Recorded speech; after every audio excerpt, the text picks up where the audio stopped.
Olá, meu nome é Natália Ágio, eu sou professora do Departamento de Psicologia da UFSCar e eu faço algumas pesquisas na área de memória. Dentro dessa área grande que estuda esse fenômeno da memória, uma das linhas de pesquisa que a gente vem trabalhando aqui no laboratório é sobre uma coisa mais específica, que são as falsas memórias, que é quando a gente se lembra de alguma coisa que nunca aconteceu, ou quando a gente se lembra de uma coisa e depois a gente descobre que na verdade ela não aconteceu daquele jeito. E aí o que a gente sabe em relação à falsa memória? Então, o que a gente sabe é que normalmente quando você se lembra de alguma coisa que não aconteceu, apesar dessa lembrança ser falsa, ela se relaciona de alguma maneira com alguma coisa que de fato aconteceu. E essa relação ela não é necessariamente uma relação direta, ela pode ser uma relação implícita e pode ser até mesmo uma relação distante, assim.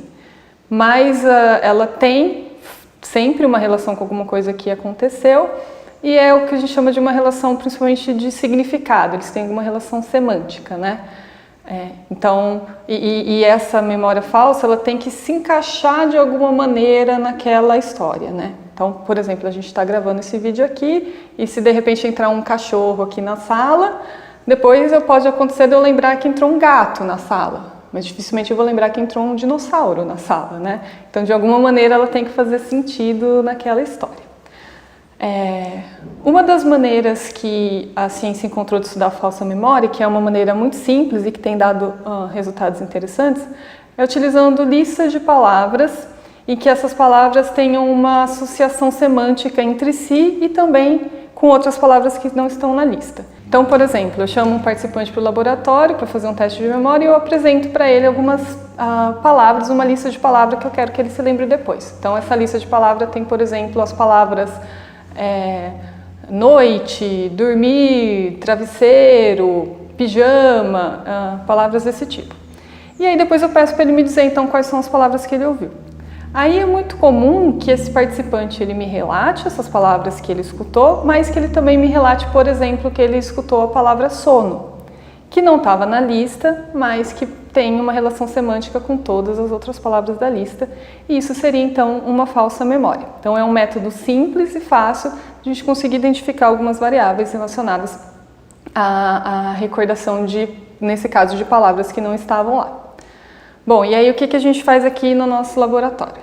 Então, o nosso laboratório, ele tem uma tradição já de muitos anos de estudar como é que a gente atribui significado às coisas, estudar o que a gente chama do comportamento simbólico.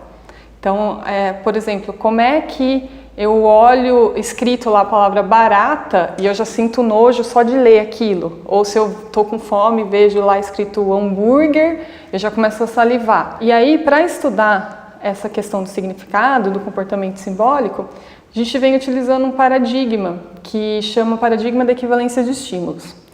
É um paradigma que permite com que a gente estabeleça em laboratório relações que seriam análogas a essas relações de significado.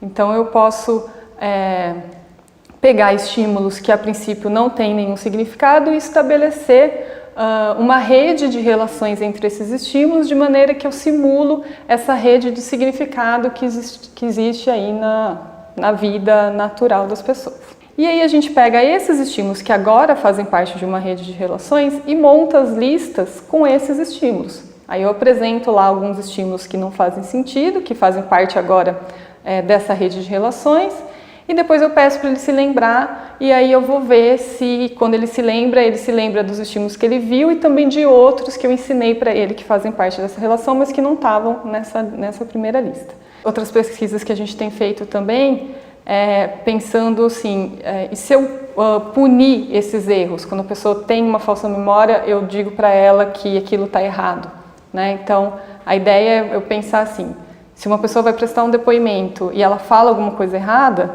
essa coisa errada pode ter consequências muito sérias. Então a gente tenta simular situações que a gente chama de aversivas para ver se isso tem impacto na lembrança. E aí o que a gente viu dessa pesquisa é que isso diminuiu a quantidade de falsa memória. Mas ainda tem muitas outras variáveis Aí tem muitos ajustes ainda nesse procedimento que a gente tem que fazer e estamos perseguindo então essas variáveis para ver se a gente consegue utilizar esse paradigma para estudar a falsa memória.